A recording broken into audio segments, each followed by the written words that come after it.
Hello guys! So, dahil quarantine pa rin, so naisipan ko na mag-offline linis ng kwarto. So, nag-check ako sa Shopee ng vacuum. So, dahil gusto ko kagad ma-deliver, so, kinausap ko yung seller. So, yung seller is Charlon Enterprises. So, check nyo yung Facebook website nila. So, nagbebenta sila ng vacuum. So, ito yung nakita ko na parang heavy duty na maganda naman yung mga feedback and reviews.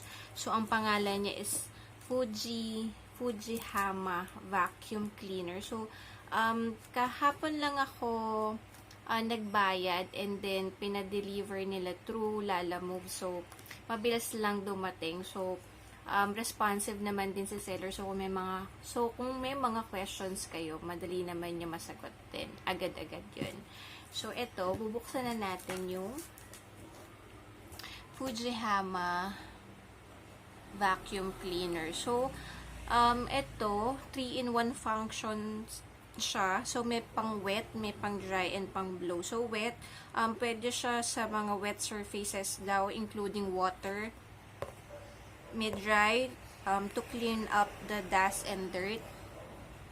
And third, merong blow para sa blowing dirt from difficult area like corner. So, bubuksan na natin yung laman. So, yan. So, kanina, si seller, nagpadala din ng video. Bago niya pinadala yung item, tinest muna nila. Kaya merong sealed na, merong ang tawag dito? Tape na nilagay dyan. So, maganda rin yun kasi bago ipadala yung item, nakita natin na working condition yung item. So, yan. Sa natin. So, magkano to? So, binayaran ko siya 1,838. So, minsan, meron din mga nagbebenta, parang halaga nito talaga originally is around 2,000 and above. So, nakita ko si seller sa Shopee na mas mura yung binibigay niya or mas mura yung item dun sa store niya. So, bubuksan na natin. So, medyo mabigat siya, medyo bulky. So, kung naghahanap kayo na medyo magaang at saka yung mga handy, hindi ito yung vacuum para sa inyo. So, pang heavy duty kasi ito. So, medyo mabigat siya kanina. So, nabigla ako na ganito pala siya kalaki. So, sa picture kasi mukha lang maliit, pero pag dumating na yung item, malaki siya. So, yan. Maganda rin. May paresibo si seller. So, yan. Yan yung item. So, yan. 1,838 yung item. Ayan. So, pinadala lang siya kanina. And then, so na natin. Bago ko pala ito binuksan, sinanitize ko muna kasi nga, inisprayan ko ng alcohol kasi nga, syempre, para ma-sure lang natin na ito ay COVID-free. So, ito po yung laman niya. Kung ano ang laman ng box. Ayan, charan. So, ito. So, ito po yung accessory. So, one item. And then, may kasama ito, baka hindi ko rin alam kung ano to. So, yan. May kasamang ganito.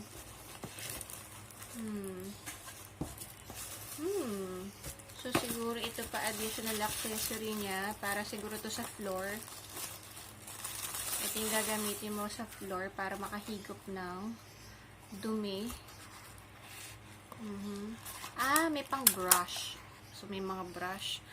So, ayan. May brush. Pakita natin. So, yan. So, yung laman niya. Parang pang walis, pang brush. Pang suklay kaya ito, charot.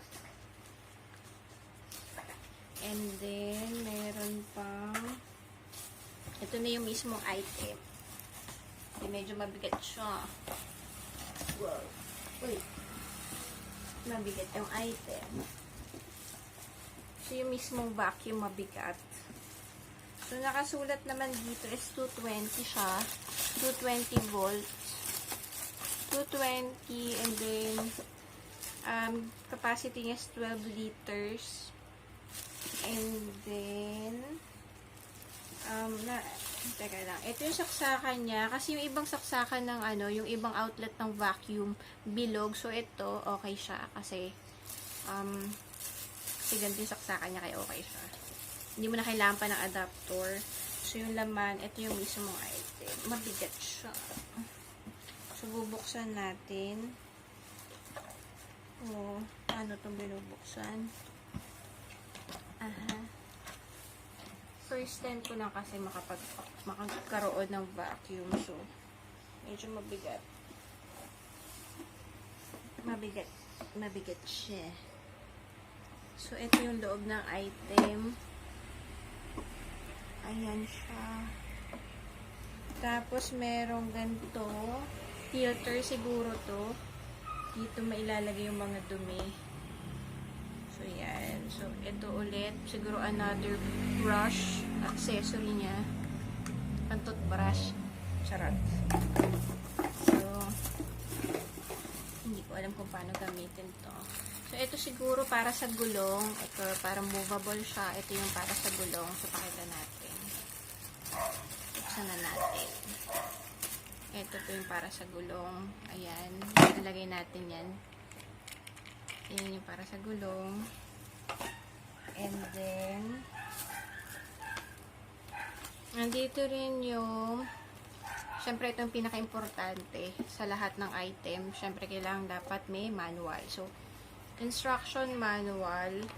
So, paano pagkabit, paano pagdikit, pag-assemble. So, nandito siya. And what to do and what not to do siguro. So, yan. So, yan. So, try natin yung item siguro kung effective ba to sa another video ko. So, bye-bye!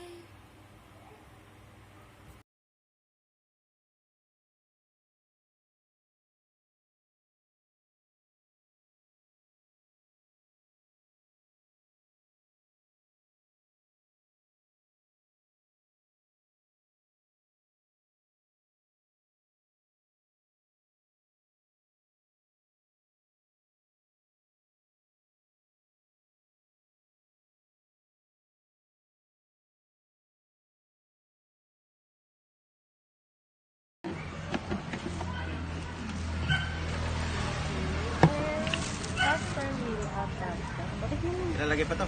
Lagay mo na dito. Dito lang. Saka yan. Manual.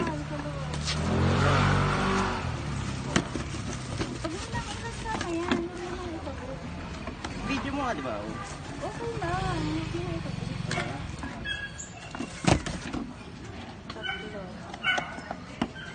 Eh? Video lang natin ang sinagal. Dito pa na.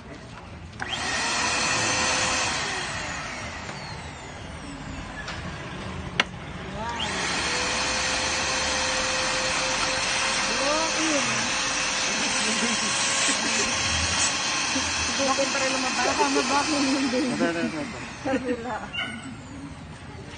Bakit para lumabas na.